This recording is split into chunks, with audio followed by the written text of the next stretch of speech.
Hey guys, well, Ian left me something in the comments. Said, by God, if he hasn't given me the confidence to lift this headstock up and retrieve the gear from underneath, he's going to send me some drawings. Now I see where it would separate back here, and this would come off, so this would be detached. So we're talking about here, down through here, obviously on top of the bed. And he's getting ready to do it in the very near future to his identical machine. And he says that's how you get to the forward gear. Uh-oh. Okay, it's in there. I thought I was missing this nut there. I did a little more work on my cylinder, threaded cylinder. I did a decorative, kind of a decorative touch. I inlaid turquoise. I remembered having this little jar, souvenir jar of turquoise for years. And I thought, well, why not try to do a turquoise inlay? So I laid it on in there, and I sanded it, and I thought, well, fuck. And I said, I'm just going to run it, just face it off on the lathe. And came out so nice. I'm going to do the lid also. Although the lid might have a different treatment, it might actually stick up. I may not face it off. I more likely will. And there's also, hopefully, a little surprise inside the lid. Just a little something to make you wonder. You can barely see the sides of it. It's just a little hidden finial. I'm thinking about an O-ring down here in the bottom of the threads to make it weather tight. And sometimes when I bring my tool back on the lathe, I get the whatever the pitch my lead screw is. I get that spiral. So I'm thinking about maybe something to the bulk of the outside. But I just do one thing at a time. So we'll give about 24 hours and see how this inlaid turquoise turns out. But I think this came out very nice. I've had this Loctite. I've been carrying this around with me for 3 different homes that I've lived in. So I've had this for 20 years, easy. Open, and it still works. I'm getting ready to have take a little break here while I watch a little YouTube video on some line boring here on a dump truck part, huh? Cutting edge. Okay, I'm sure there'll be more to come. It is, I guess, Saturday morning. You can hear the birds. Okay. The only thing is I didn't check it with the scope. You had a big having one of its fits. thank you. It's losing control and surging and everything like to Ian B, I think. He's been trying to get through my hard head for months, and he has provided me with some detailed drawings, which I had no idea existed. Each one of these I'm going to show you is a stack. This is bigger than my local phone book. There's another stack here. There's another stack. Another stack. And that's probably only 20 pages. This is probably off of some forums, but yeah, it is. But this is all information gleaned from the internet by Ian. I've seen this. I've seen this and maybe part of this. But he has a duplicate machine, and he is soon going to be repairing some of the same problems that I have. And he's just about has me convinced that I can take this headstock off. So I am going to be able to gain a little more insight into this clutch situation. Why is that not going on there? Someone been beaten on that? Anyway, cross-feed clutch control. I now have drawings of that. I know what the inside of this one looks like, because when the apron was off, I could see down inside there. But you can't see anything other than there's a gear here that transfers the movement from one place to another. I took that off, that knob off, just to clean it up and get the vice grip marks off of it, where I was trying to break that clutch free. Apparently I have a little filing to do there, or maybe just inside there. But I'm very excited to get all this information. Just at a glance, some of the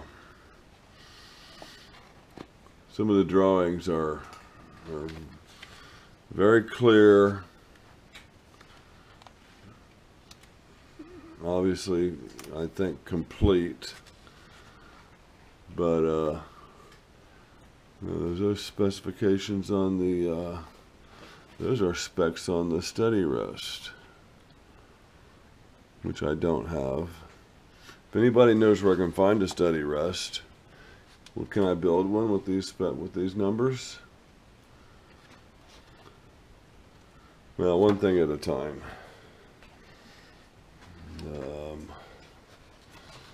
Pull more multiple disc clutches. Pratt & Whitney Model B feed help. Feed clutch problems, fixing Pratt & Whitney Model B feed clutch problems. Headstock removal for clutch feed access. Yeah. I just need to try to put all this into... Well, this is the clutch. I know, I recognize that now. I have a multiple disc clutch. I have this one. Pretty sure. Okay, all right, yeah, lots to learn here. Thanks, Ian. Okay, we're gonna know you're not gonna do that. Thank you. I got a bunch of reading matter. This is, oh, it's a good inch plus thick. Operator's instruction booklet. I have a partial copy of this. Pull more multiple disc clutches. Installing and servicing. Some forum stuff here. Pratt & Whitney Model B feed help.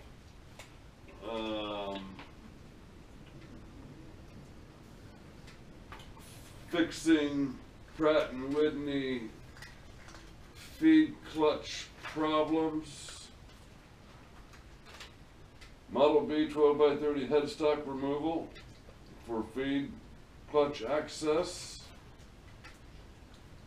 Some You know, I've seen all these illustrations before, but nothing this, no, I haven't seen them all. I've seen some of these illustrations before, none of them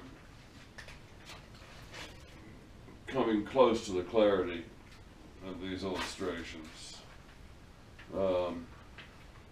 This is, now here's enough information I could build a follow rest. This is, a steady rest, rather. Can't quite make the year out on these. I'll figure that out. But let's go on. Repair part list. Pratt & Whitney 20-inch Model B. In 12 by 30 Model B lathe operators instruction booklet. Now this is the one that I have. Now, this is the one that I currently have. I have a better copy than this, actually, but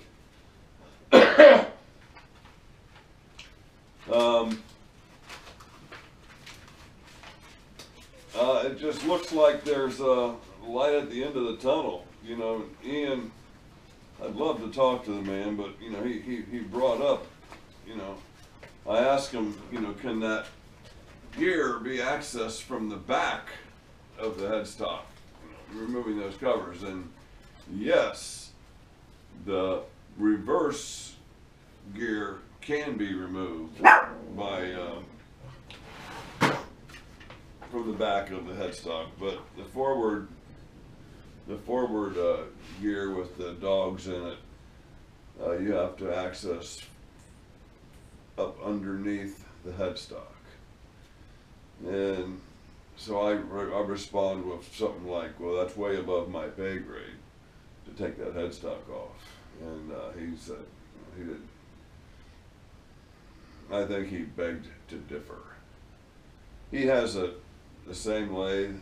He's getting ready to do that job here in a few months, maybe a year. I don't know what his timeline is. But he forwarded me all this information. Good God, man. And he's got my, I don't want to say he's got my juices flowing, but he's got my juices flowing. He's getting me motivated to get on this.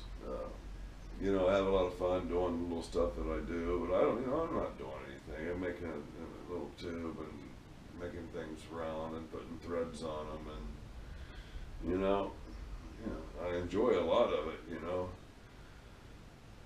know. But there's also, you know, you want your machine to do everything that it's capable of doing,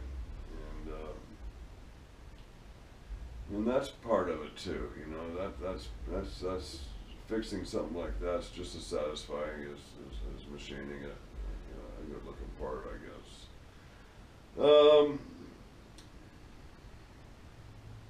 So I got a lot of reading to do. Oh, I just left an auction. Whoa. No, I'll tell you the story. You know, I talked to this auctioneer a few months ago. It's 2 miles up the road from my house. There's an auction house, and they have an auction there maybe every other week or whatever. But he said this was back in the summer. They had an auction. 3 Kennedy boxes stacked up, full of tools. $80. 85 minutes. Oh, let's get these guys down. Let the other dogs in. But there's a couple things I'm gonna. The power. You know, they lost a lot.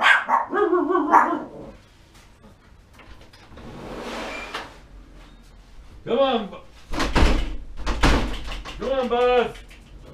Come on, Buzz. There you go. Gordy, I hate it when you hit the door like that. They had to stop the auction because they lost electricity. But there's a machinist vise. Let me get this right here. There's a machinist vise getting ready to be auctioned off. And you tell me if it's worth my time or not.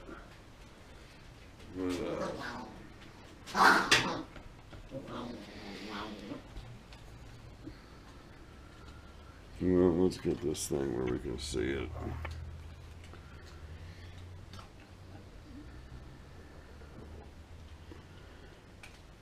Loading photo.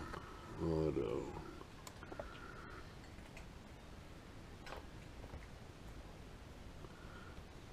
What the hell's going on here? I'm done doing that. Just want to look at the picture. Cancel. There we go. So I don't know if I can get the glare off of that or not.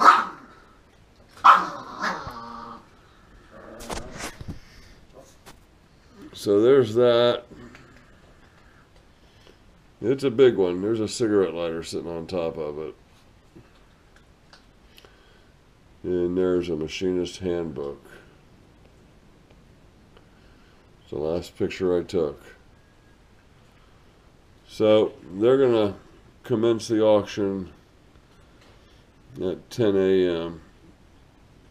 tomorrow morning, and I'm going to go up there and bid on that vise. It's got to weigh over 100 pounds.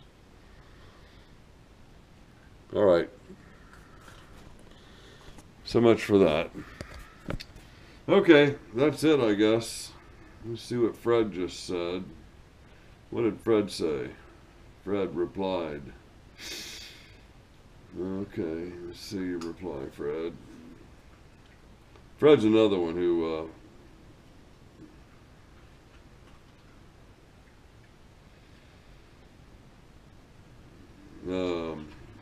he's got to be frustrated sometimes.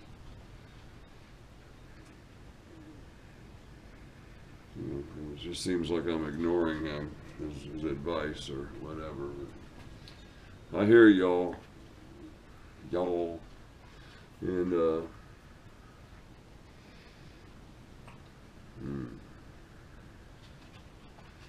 not quite hard enough.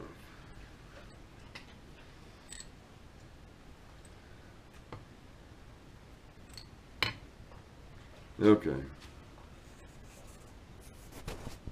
Think back to your early childhood.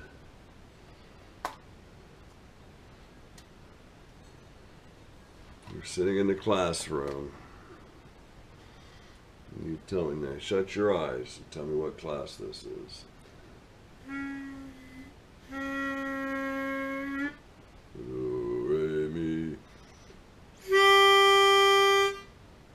Anybody go to parochial school? All the nuns had one of these babies in their pocket, and they were ready to start singing at the drop of a habit.